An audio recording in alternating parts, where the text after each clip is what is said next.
Entonces, lo que estamos presenciando no es cualquier cosa, porque hubo una gran resistencia.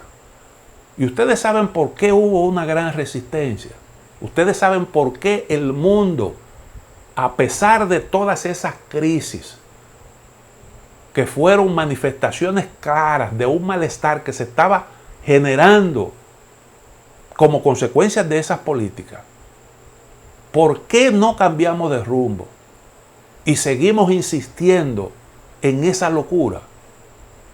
Bueno, porque esas políticas, aunque eran perniciosas para las grandes mayorías, resultaban muy buenas para un pequeño grupo que se lucraba, que se aprovechaba de eso que le llaman la libertad del mercado para deshacer para hacer y deshacer. Y entonces comenzó a un proceso brutal de concentración de la riqueza, de profundización de las desigualdades, que es lo que se pone ahora al descubierto y es lo que ha profundizado el coronavirus. Antes del coronavirus ya eso era un verdadero problema. Y entonces hay un cambio de paradigma porque ahora la afectación está en el mismo centro del capitalismo, afectando a todo el mundo. Pero además de eso, hay alarma. ¿Por qué? Porque no solo hubo una financiarización de la economía, no solo la economía cayó en las garras del poder financiero que imponía todo, sino que también contribuyó a la mercantilización de la política. Los grupos de poder entonces tomaron por asalto las instancias de toma de decisiones. Yo insisto en esto porque a mí me parece que es importante, aunque suene reiterativo. Pero esto es importante para entender lo que está ocurriendo hoy en día. Resulta que la mercantilización de las políticas convirtió las elecciones en una farsa, en una pantomima, porque sencillamente usted celebraba elecciones y eso era como si no pasara nada, porque los que entraban, los vencedores de las elecciones, cambiaban algunas cosas, ponían su propio estilo, pero en esencia seguían haciendo lo mismo. Las políticas se reelegían.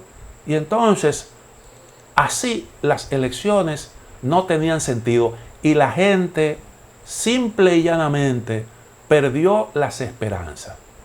Y por eso usted ve un fenómeno como Donald Trump. Un fenómeno como Donald Trump. Y por eso usted ve lo que está ocurriendo ahora mismo en Francia, que yo le he contado.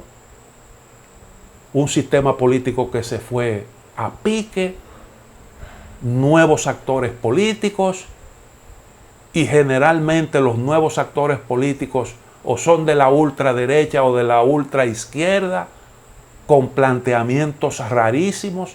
Francia es un buen ejemplo porque ahí hay una tremenda discusión ahora de si hay un peligro de una guerra civil y unos generales y unos altos militares que hacen unos pronunciamientos estrambóticos. Cuando hay una gran dispersión política, yo les conté las izquierdas francesas que siempre se repartían el 60% de los votos, hoy no igualan todas juntas a una dirigente de ultraderecha que se llama Marine Le Pen.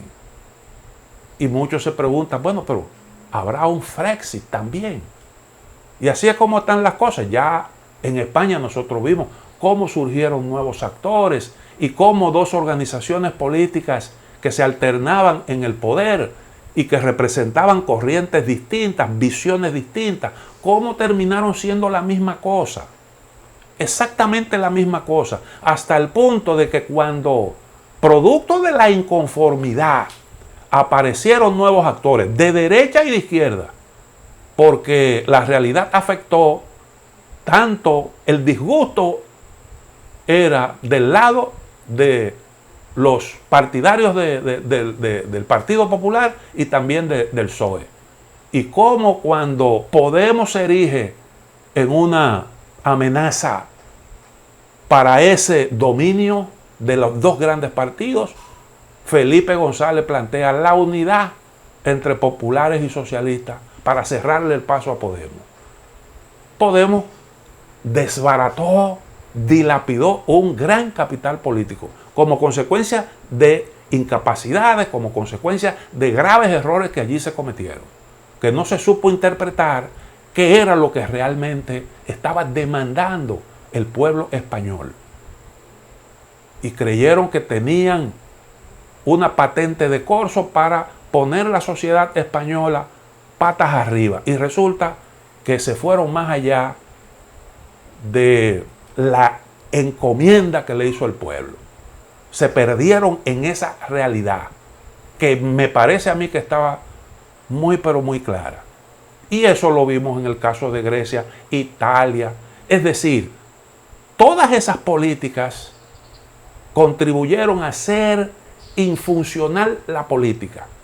Porque cuando tú tienes un problema del tipo que se presentó en el 2008, eso fue por una incapacidad, por una imprudencia, por una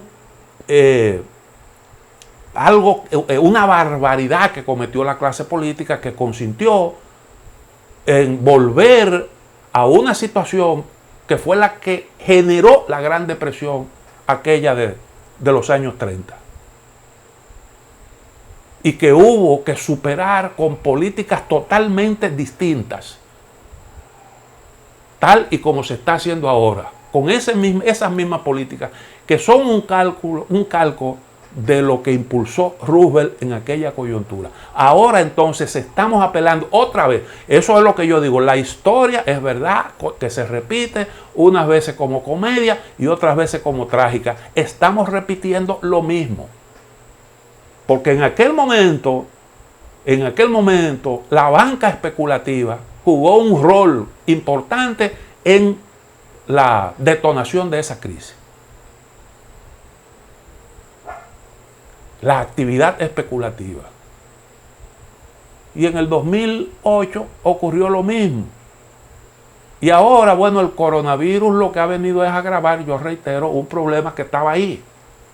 Y el Papa Francisco hoy en día está hablando de la necesidad de regular el sector financiero. El Papa Francisco puso en días pasados publicó un video con un mensaje que yo comenté aquí, exhortando a que se tomen medidas drásticas, porque la banca parecía gorda, pero realmente desvinculada de lo productivo y dedicada a las actividades especulativas dañinas para la economía. Eso el Papa Francisco, que está libre de sospecha de sesgo de carácter ideológico, planteando una cruda realidad. Vamos a hacer la otra pausa y volvemos en breve.